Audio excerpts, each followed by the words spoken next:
Good morning. I'm Eric Blank, and this is the Commissioners' Weekly Meeting for November 13th. Commissioner Plant, any preliminary comments? Are you ready to approve the consent agenda? I am ready to approve the consent agenda. Commissioner Goman, Good morning. I would also vote to approve the consent agenda. as would I.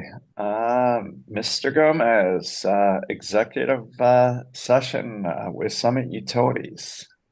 Yes, good morning, Commissioners. My recommendation this morning is for you to convene an executive session beginning at 11 a.m. on November 18th, 2024, to discuss specialized security arrangements regarding Summit Utilities. And this is done pursuant to Colorado Revised Statutes 24-6-402, subparagraph 3A, Roman 4. Commissioner Plant. Yes, but did you say November 8th? November 18th. 18th, okay. I would I'd support that. Thanks. It might go quicker. It's the 8th. Commissioner Gilman. I also agree with your recommendation. As do I. Thank you, Mr. Gomez. Proceeding number 21A-0625EG. Ms. Shola, res compliance plan from a while ago. Yes, good morning, Commissioners. I'm Jessie Shula with your advisory staff. I'm also joined by Mr. Sarah of your Commission Council on an as-needed basis. On October 29th, 2024, Public Service Company of Colorado submitted an unopposed motion requesting that the Commission update the Solar Awards Community Standard Offer Program for Community Solar Gardens, which I will refer to as CSGs. Public Service submitted this motion pursuant to requirements set forth in Senate Bill 24-207 and requested that the Commission issue a full and permanent waiver of Rule 3882 D1 and waive response time. In its motion to issue a full and permanent waiver of Rule 3882 D1, Public Service finds that Senate Bill 24-207 renders Rule 3882 D1 moot. That rule directs a utility to do due diligence in the standard offer process for CSGs by requiring that a CSG owner create and document escrowed funds of not less than $100 per kilowatt of the CSG's nameplate rating. By contrast, Senate Bill 24-207 directs investor-owned utilities to allow all interconnection applicants for retail distributed generation projects, including community solar facilities, to begin the interconnection process no later than 60 days after the effective date of this section, which was May 22nd, 2024. In practice, Public Service finds that Senate Bill 24-207 enables CSG developers to begin the interconnection process at a time of their choosing, and that they no longer must obtain full company approval and the consequent escrowed funds or establish the escrowed funds required by Rule 3882 D1. It therefore seeks a full and permanent waiver of the requirement that CSG owners establish the escrow fund. Additionally, in its motion to waive response time, Public Service references the Commission's Practice and Procedure Rule 1308C, which allows the Commission to shorten or waive response time to a motion upon finding that the requested relief is unopposed, and this motion is unopposed. There are two decisions before you all this morning. They are whether to grant Public Service's motion requesting that the Commission update the Solar Awards Community Standard Offer Program for Community Solar Gardens in compliance with Senate Bill 24-207, including a full and permanent waiver of Rule 3882 D1, and whether or not to waive response time. I can provide a recommendation or turn it to you for discussion. I think we'd prefer a recommendation. Thank you. First, advisors recommend that the Commission issue a full and permanent waiver of the escrow payment requirement in Rule 3882 D1. Advisors also recommend that the Commission, at its earliest convenience, consider amending the electric rules to remove this requirement. Second, advisors recommend that the Commission grant Public Service's motion to waive response time as the requested motion is unopposed and in service of compliance with the law. Thank you. Commissioner Plant. I agree with the recommendation. Quick question though on the amending the rules. what do we do for that? Do we issue a NOPR or? Yes, I believe that would be issuing a NOPR either just discreetly for this section or whether it were to be related to another rulemaking that's already going on. And is there, I mean, what's the better approach? Is it better for us to just issue a NOPR that says, we're taking out that rule in compliance with the statutory change, or? I believe that would be the most discreet and probably well scoped option. So it would probably, be while it's administrative, while there would be initial administrative burden for another proceeding, it would allow it to not get wrapped up in, a broader electric rule scope. So I would say that's probably the most direct path. Okay. Thanks. Yep. Commissioner Goman. Thanks, Ms. Chula. Yeah, I agree with the recommendation. Had a somewhat similar, different question, probably maybe more for Mr. Sarah than for you. Being that Excel is not the only utility bound by those rules, just curious the path forward for Black Hills, although I acknowledge we have not seen a waiver request for them. So just wanted to understand the details of that, Mr. Sarah. Well, I'm not sure what Black Hills is going to do, but based on Public Service's motion, it looks like the statute conflicted with their escrow payment in somewhat of a tangential way. It wasn't like the statute said you can no longer require escrow payments. It had to do with the timeline and the right of the interconnector to start that process whenever they wanted, regardless of like escrow payments. So those requirements come both from our rules, but also some of this process, as you know, is set out in some of the policy manuals that Public Service has. So I don't know whether this is going to impact Black Hills in the same way or its program in the same way. There may be waivers that Black Hills needs to request, but if they do, or if it is similar, Black Hills can do the same thing and file a waiver request for the commission. Frankly, I think in general, when there's a statute passed that supersedes a regulation, you don't really need a waiver for it. I think here, because it's not complete, it's not as explicit as it could be that there's a conflict.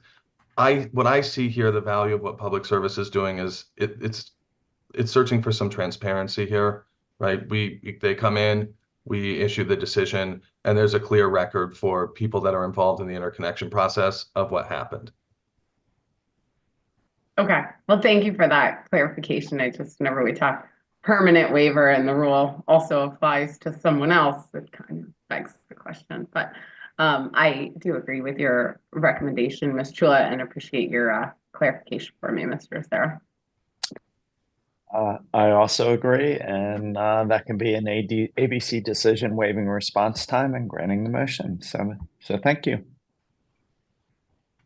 24A-0417E, PIMs related to company-owned generation for public service.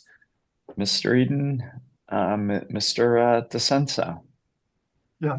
Good morning, Commissioners. I'm Michael Eden with your advisory staff, and Commissioner Counsel Mr. DeCenso will also be helping me today.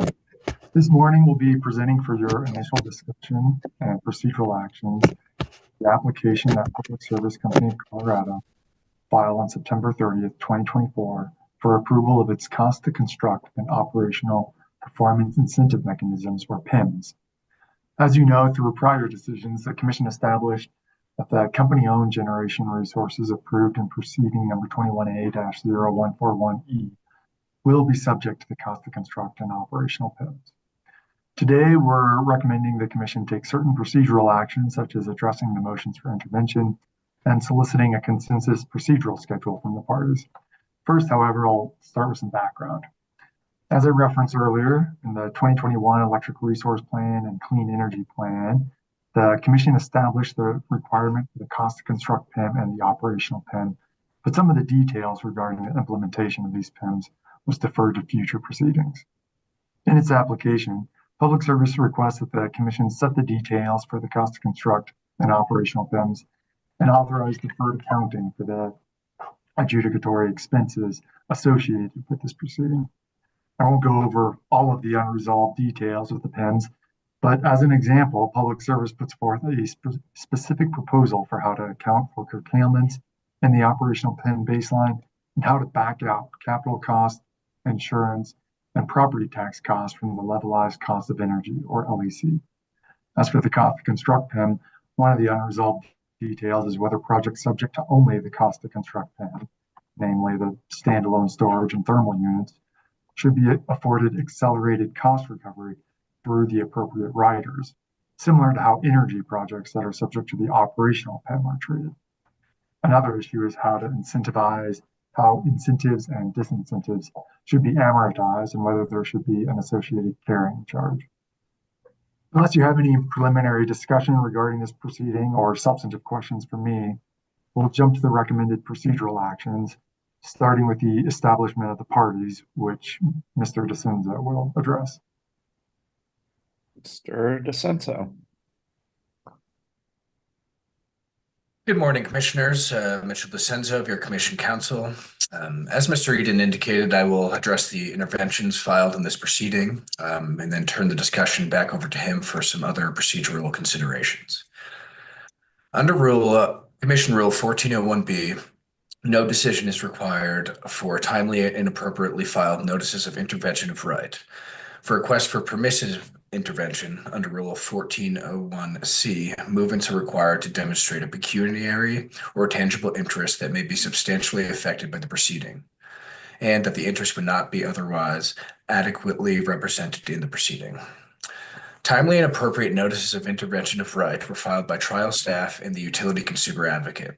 Staff and UCA detailed the number of issues they plan to address in this proceeding, and both request a hearing. For the Commission's consideration under the permissive intervention standard, Colorado Energy Consumers, or CEC, and Climax Molybdenum Company, or Climax, filed for permissive intervention. CEC states that the cost of construct and operational PIMs will have a direct and substantial impact on CEC's members' electric rates and service. Specifically, CEC asserts that the ultimate size and scope of the incentives and disincentives determined in this case and the method by which they were recovered will directly impact consumer rates. Additionally, CEC points out that it was an intervener and active participant in the prior proceedings that gave rise to this current proceeding, and that no other party or intervener could adequately represent CEC's interests due to the unique service requirements and characteristics of each CEC member and of CEC as a group. Climax states that the resolution of both PIMs in this proceeding and the Commission's decision on various issues will directly and substantially affect the cost and reliability of Climax's electricity service. Climax contends that, as one of Public Service's largest electric customers, its interests are unique and therefore will not be adequately represented by another party. I can pause here for your discussion or proceed to offering a recommendation. If you could give us a recommendation, that'd be great. Considering the standards laid out in Rule 1401 and the fact that no parties oppose the interventions, Council believes that granting the permissive intervention requests is appropriate, and therefore we recommend the Commission acknowledge the interventions of right by trial staff and UCA and grant CEC's and Climax request for permissive intervention. Commissioner Plant. I agree with the recommendation. Commissioner Goman. I also agree. As do I. And with that, I'll turn it back over to Mr. Eden. Thank you. So now that you've established the parties to this proceeding, we recommend the Commission set the next procedural steps, including whether to hear this matter en banc and soliciting a consensus procedural schedule. And I can jump to a recommendation on these points if you would like. Yep. This proceeding will decide important details about the cost to construct an operations PIM and will likely impact the PIM calculations for every company-owned resource arising from the 2021 ERP and CEP.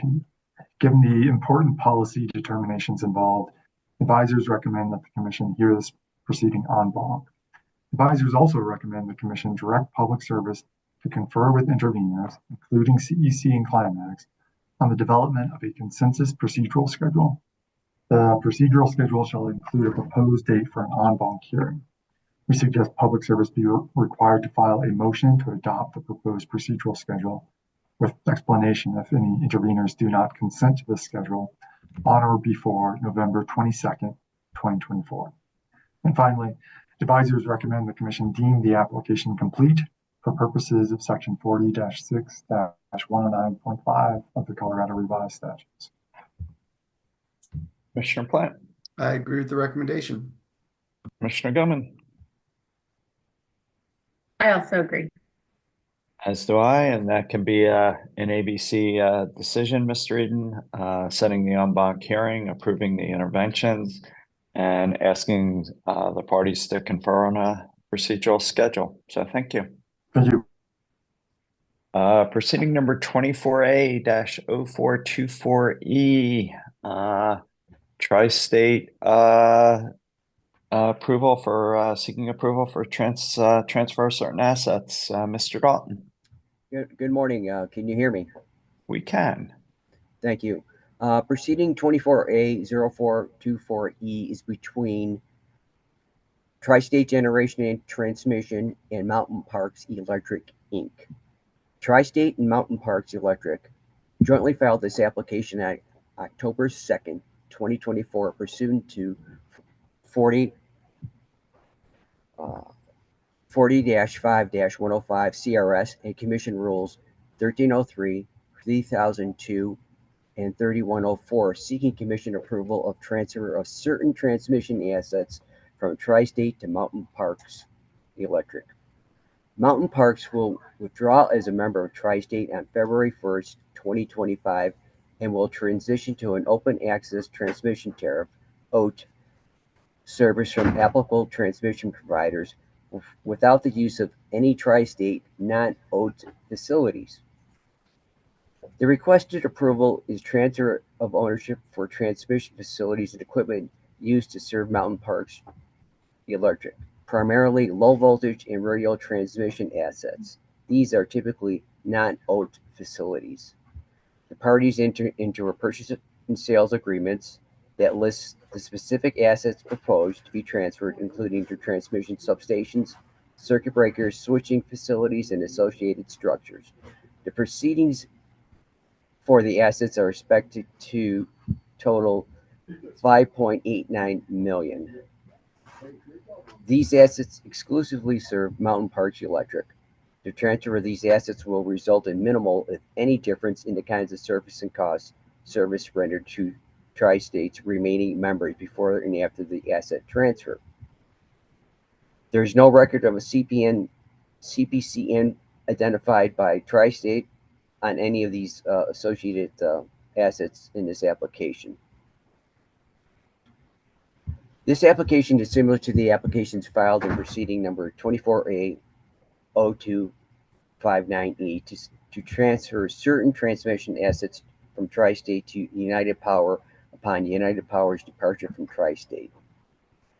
The information provided by the applicants in this instant proceeding satisfies that the proposed transfer is in the public interest and will not impact Mountain Parks' ability to utilize transmission assets to deliver safe, reliable, and cost-effective power to its members. Before I present staff's recommendations, do you have any questions? Why don't you give us your recommendation, and then we'll come back with questions, discussion, comments, or a vote. First, I'd like to deem the application complete. Second, staff recommends the approval of the requested transfer of listed transmission assets from Tri-State to Mountain Parks. Thank you, Commissioner Plant. I agree with the recommendation. Commissioner Gilman, I also agree. as do I, and that can be an ABC decision deeming the application complete and granting it. So thank you, sir. Thank you.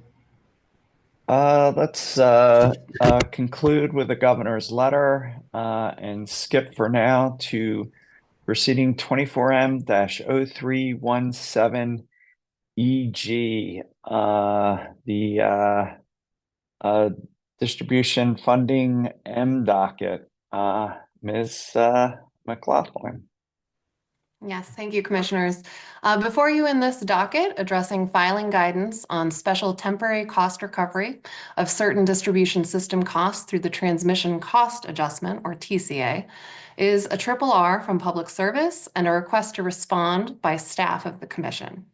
By way of background, the Commission opened this proceeding to receive comments regarding implementation of Senate Bill 24-218, specifically with regard to providing guidance on TCA advice letter filings required by the statute and the follow-on true-up process given statutory directives. Under Senate Bill 24-218, enacted May 22nd of this year, the company was required to file by the end of June a first advice letter for TCA cost recovery of certain system-related activities from the effective date of the statute through the end of this year. The statute further requires a second advice letter for filing November 1st to continue recovering costs associated with investments to be placed in service and the expenses incurred through December 2025. Both advice letter filings are then subject to true-up through future process.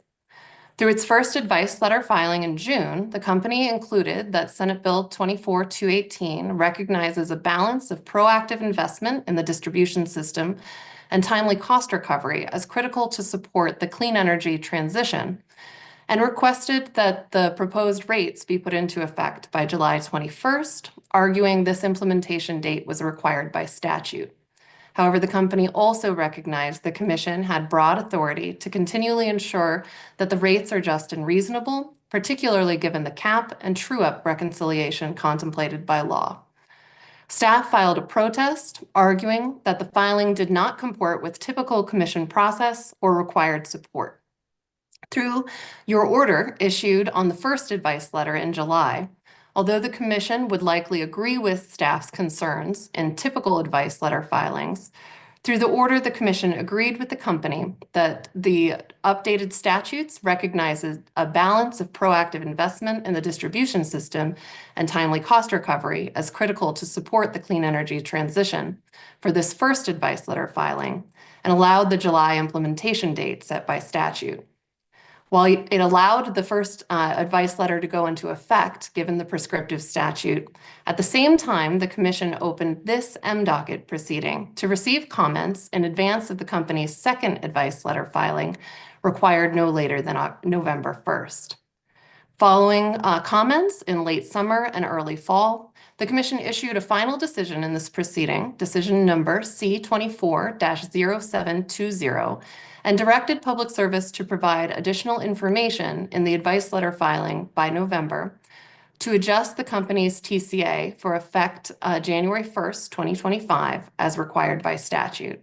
Additionally, the Commission directed Public Service to remove the true-up provisions in the TCA tariff sheets and required the company to file another TCA advice letter no later than April 1st of 2025 to address the true-up for 2024 expenditures on distribution activities for credits or charges assessed in the remainder of 2025.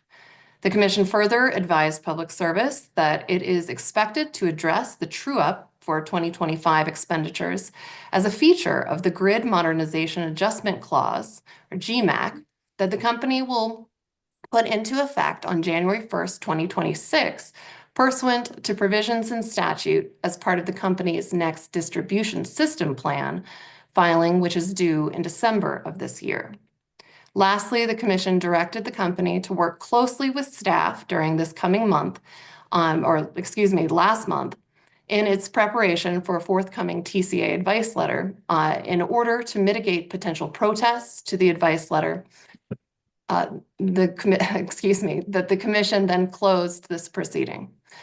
Through RRR now before you, the company requests that the Commission address the topic of cost recovery equipment to advance distribution activities under Senate Bill 24-218.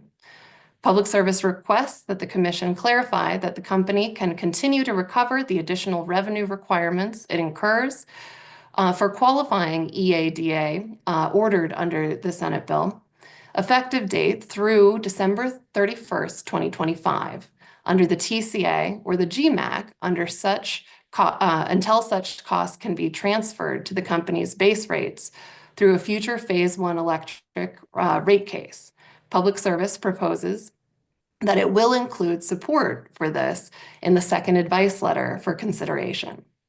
Following the RRR filing, on October 24th, staff filed a motion for leave to respond, claiming that the company provides errors in law regarding its interpretation of Senate Bill 24-218. And staff also points out that the company now presents a novel recommendation that it failed to raise earlier in the short proceeding.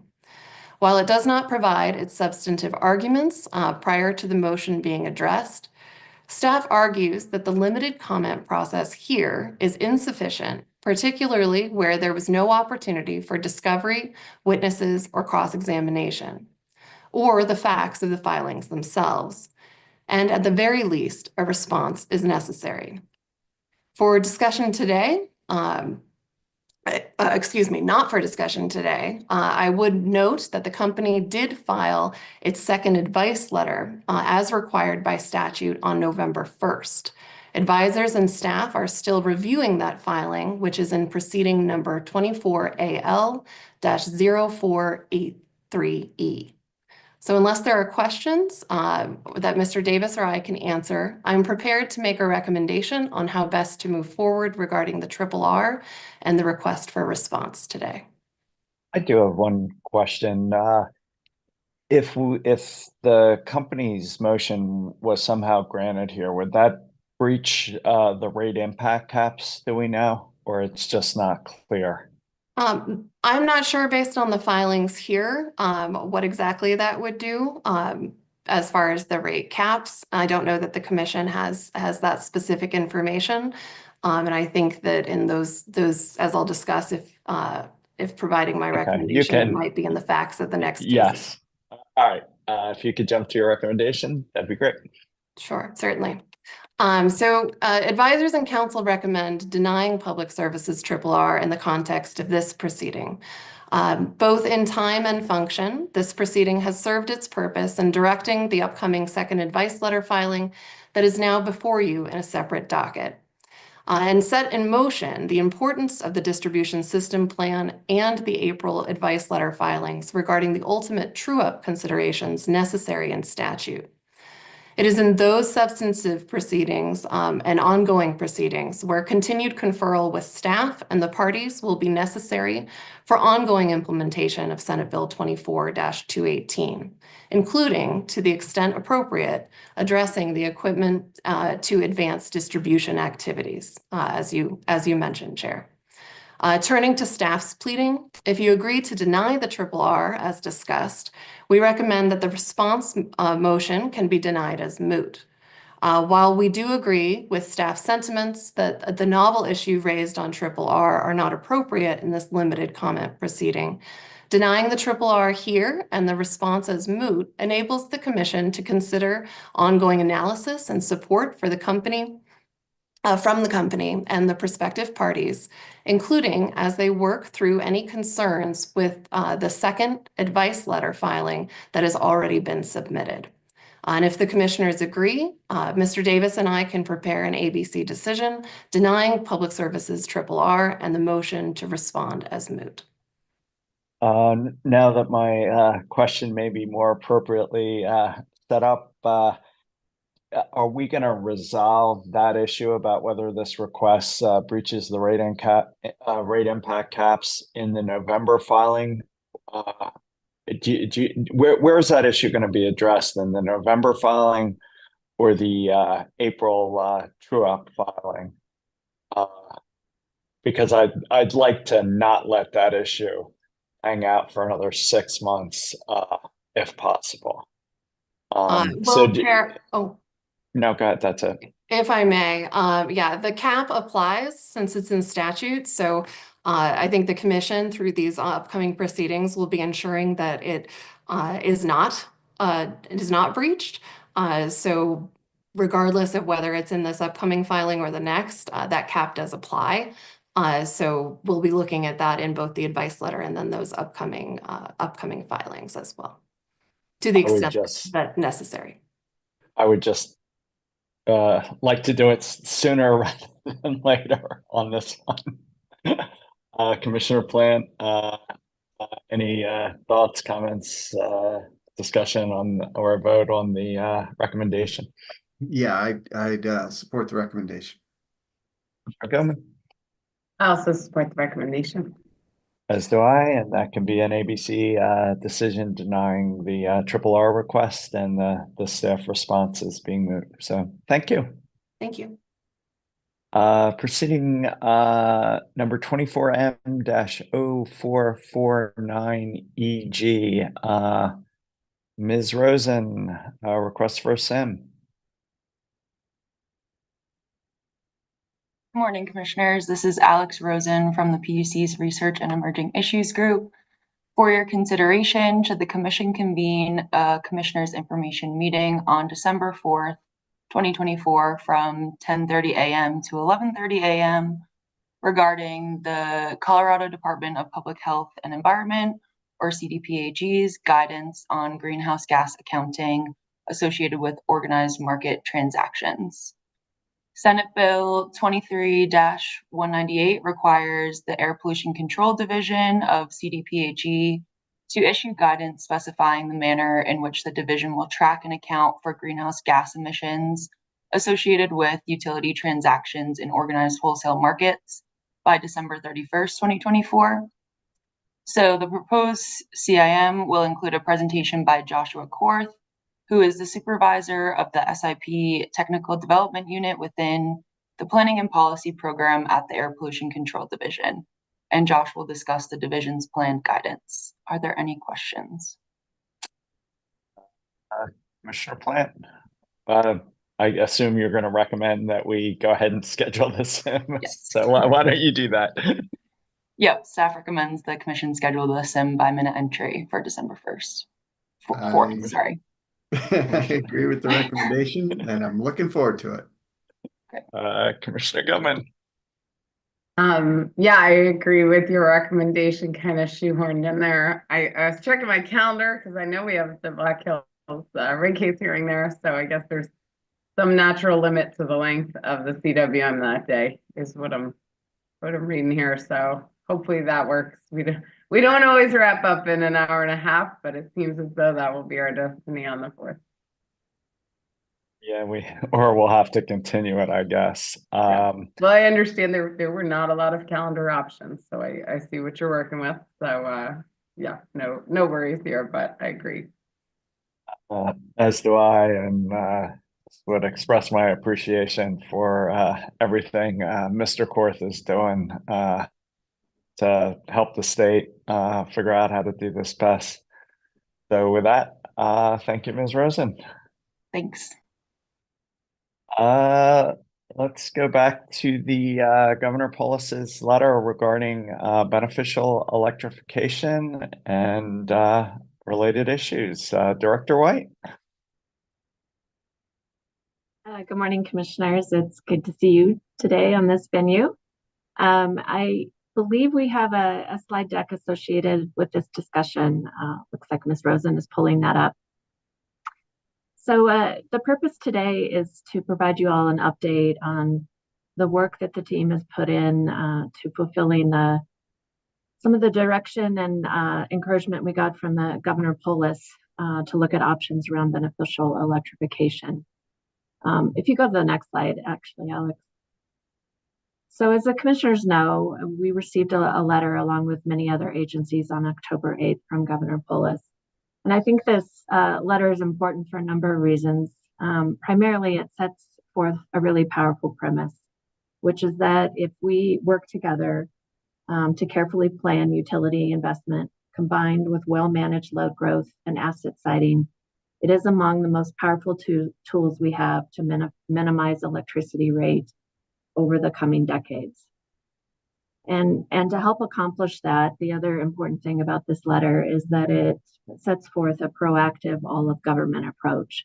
So you'll see on this slide here that we are not alone in looking at these issues, but in fact joined by our colleagues at the Colorado Energy Office, the Office of Economic Development and International Trade, the Department of Natural Resources, and the Department of Local Affairs. And the first sort of objective out of the gate here is to assess different load growth pathways, planning approaches, and impacts on electric rates. And then importantly, to work together with these agencies to come up with policy recommendations that help us achieve load growth affordably with maximum benefits to Colorado ratepayers. You go to the next slide. So your team within the research and emerging issues is taking the lead within the PUC on this work. And what you hear today is will be the first of what I hope is many briefings on this topic. But we plan to tackle this by first having a series of structured conversations with our utilities, our colleagues at the governor's office and other state agencies to work together on how we can approach this and analyze the issues and come up with some recommendations. And we also really want to hear from other state agencies to understand what their thoughts on this topic. But if you go to the next slide, what REI will really be focusing on is the challenges of optimizing siting and operation of generation and large loads like data centers to minimize costs, the effectiveness of existing Colorado approaches to tariffs and other policies that impact grid investments and operations, and then innovative grid planning approaches like developing data center clusters. Go to the next slide. So I'm going to turn it over now to two folks from your REI staff, Alex Rosen and Katie, and they will walk you through the work they've done so far. Again, I know this is the first of many briefings you receive, and I'm really excited for you to see the work that started here. Thank you. Thanks, Dr. White. So, hi again, commissioners. This is Alex Rosen from the REI group. So the next section of this presentation will go through a preliminary analysis done by REI to help frame the issues and where we currently are in terms of load growth and rate forecasts. So our initial analysis is based on the rate impact analysis presented by Concentric Energy Advisors at the CIM that was on July 25th, 2024, this past summer. So we started by looking at public service due to it having the majority of Colorado's investments in load growth, the most detailed current information, and because we had already performed some of this modeling for the CIM. The goal of this initial analysis was to understand how customer electric rates would be impacted by load growth, capital spending, and different tariff structures.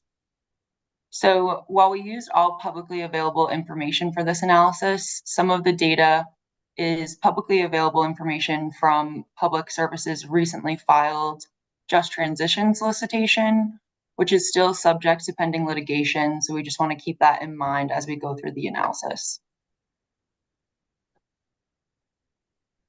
So we first looked at the company's historic load and capital spending, which have been historically stable and have led to stable electric rates that have been below historic US average rates. We just wanted to note that load has historically grown at about 0.3% compound annual growth rate since 2012.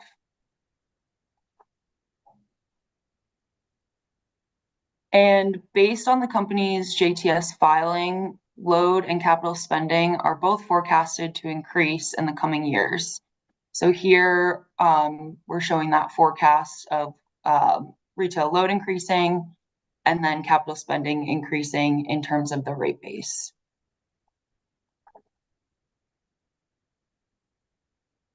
And the load forecast shown in the previous slide includes load growth associated with retail load, EVs, beneficial electrification, and large loads, which include data centers and manufacturing facilities. As you can see, the most dramatic load growth occurs now through 2032. So we're showing the compound annual growth rate through 2032 and also through 2050, but it's most dramatic through 2032.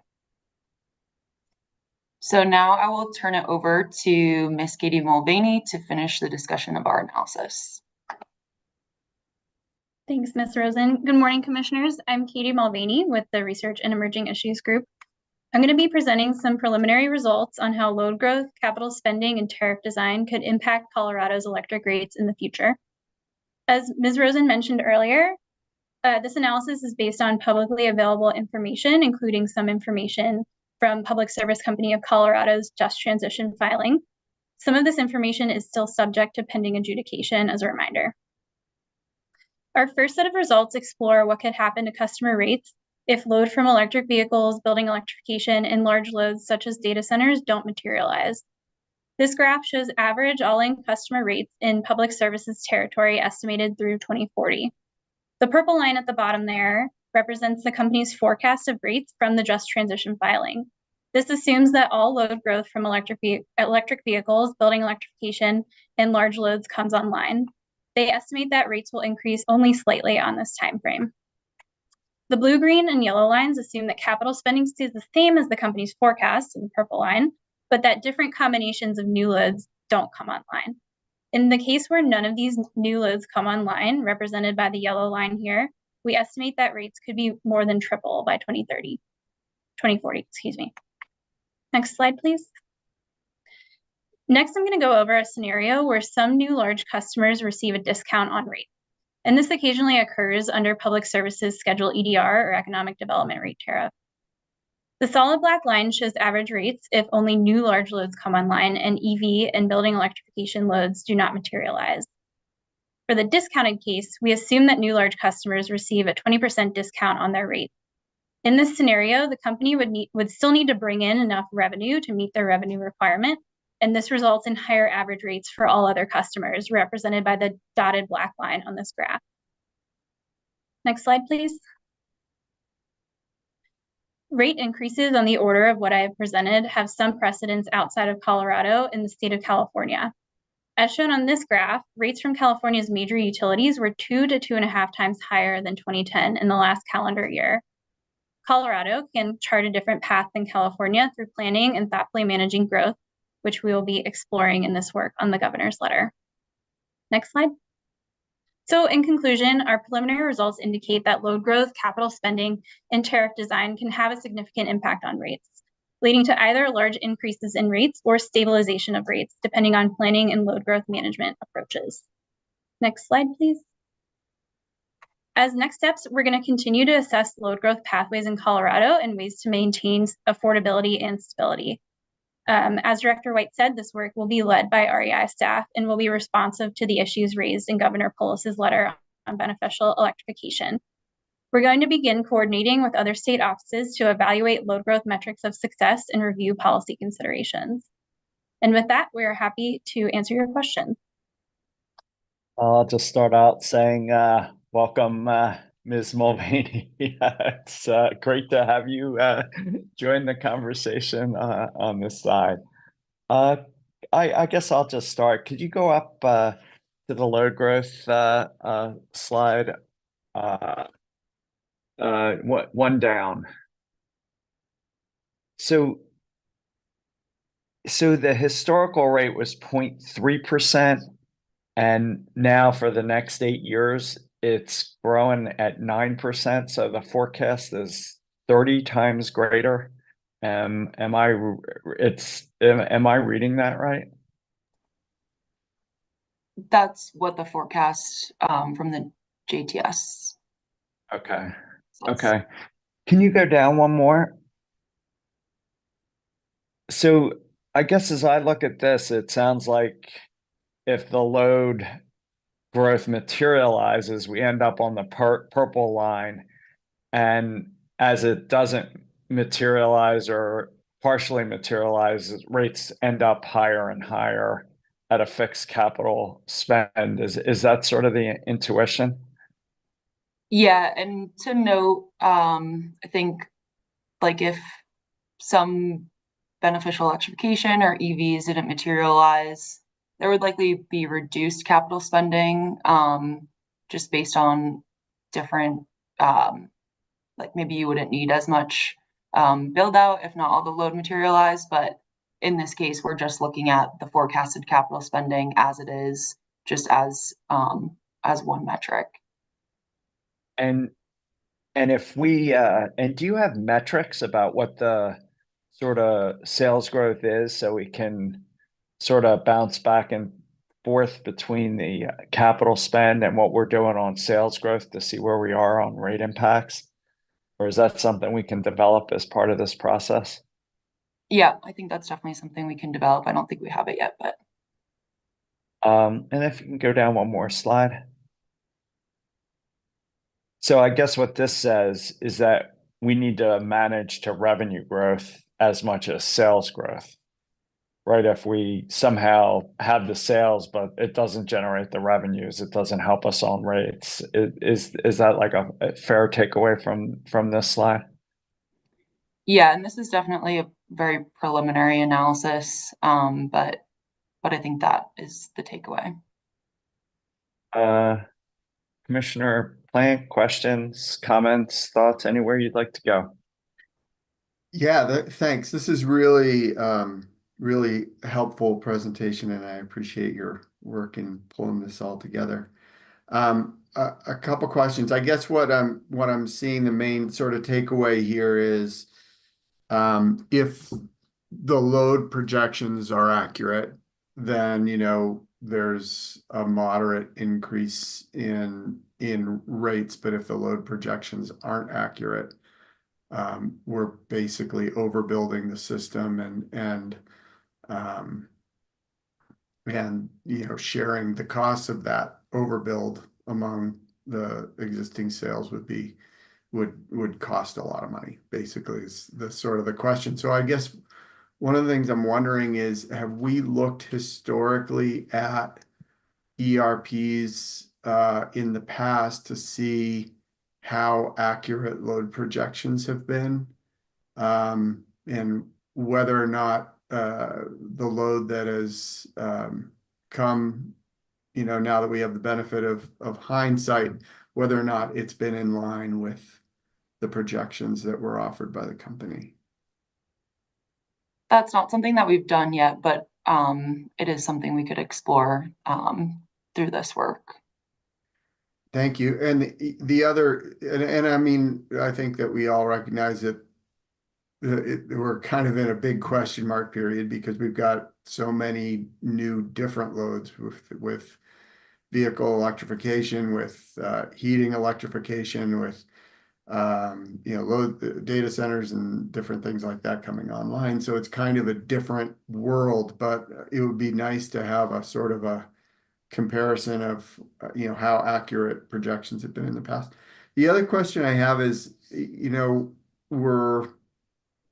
we are supposed to go into a regional market after 2030, and if we are over generating or we have an over capacity within our system, do we have the opportunity to mitigate some of those cost increases by selling into a larger regional market? Yeah, I would imagine, yeah, that would be definitely a benefit of the market. Great, thanks. I don't have any further questions. Really great, interesting data here, though. Thanks. Thanks, Thank Commissioner Plan. And I mean, we're not in a docketed case. We're not going to take a vote, but I would encourage us to answer Commissioner Plan's question about seeing how actuals turned out with prior forecasts. Commissioner Gilman, anywhere you'd like to go? Friendly amendment. How actuals compare to the forecast on load growth and also on spending. So I think there are, I appreciate this information. Maybe a quick question, Mr. Rosen. Does this include projected or proposed spending across other dockets as well, or is this kind of particular to the ERP space?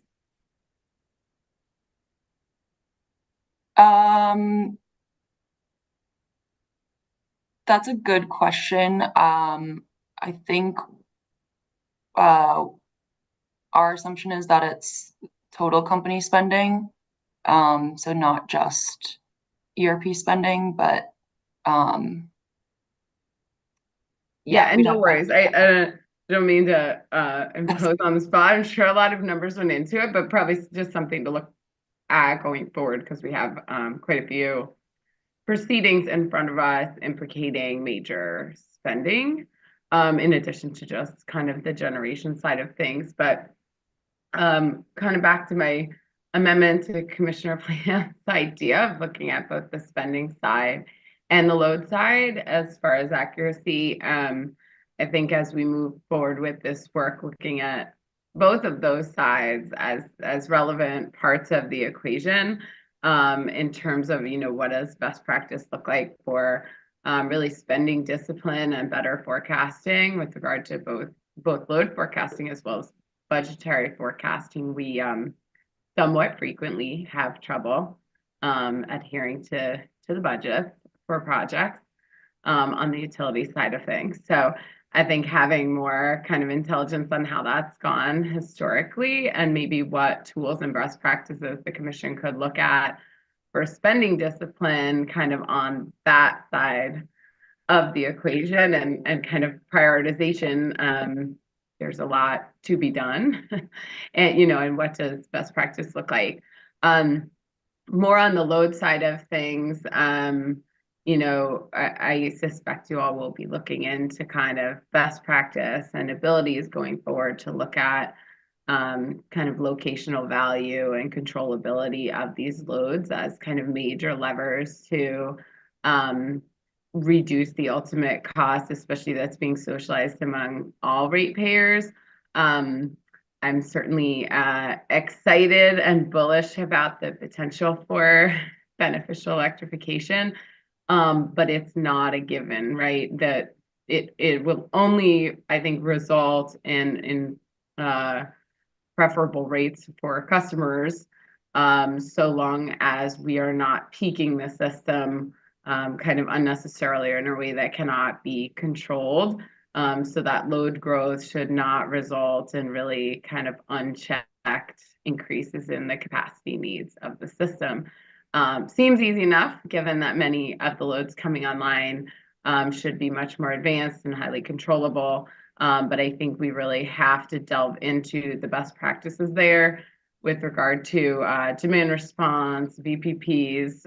What does this look like, especially in terms of, should we have some venue, I think, for the commission to really discuss further our ambitions in terms of kind of timeline and deployment of solutions that really help to minimize those costs by way of improving the capacity factor of the system using controls that technologically exist. We just need the regulatory pathways.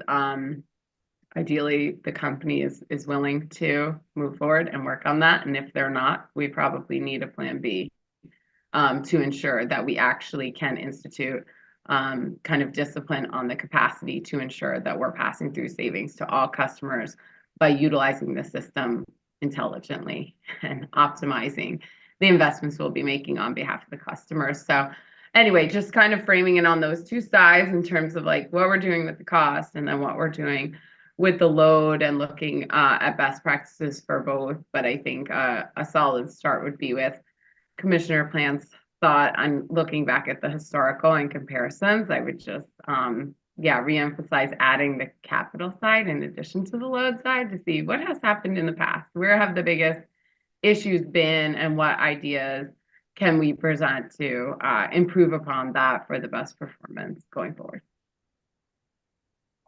I would strongly echo Commissioner Gomann's friendly amendment to look at the accuracy of the capital spend and also to see how well our efforts to control demand through demand response and how it's compared to the forecast and our ability to find ways to manage that down.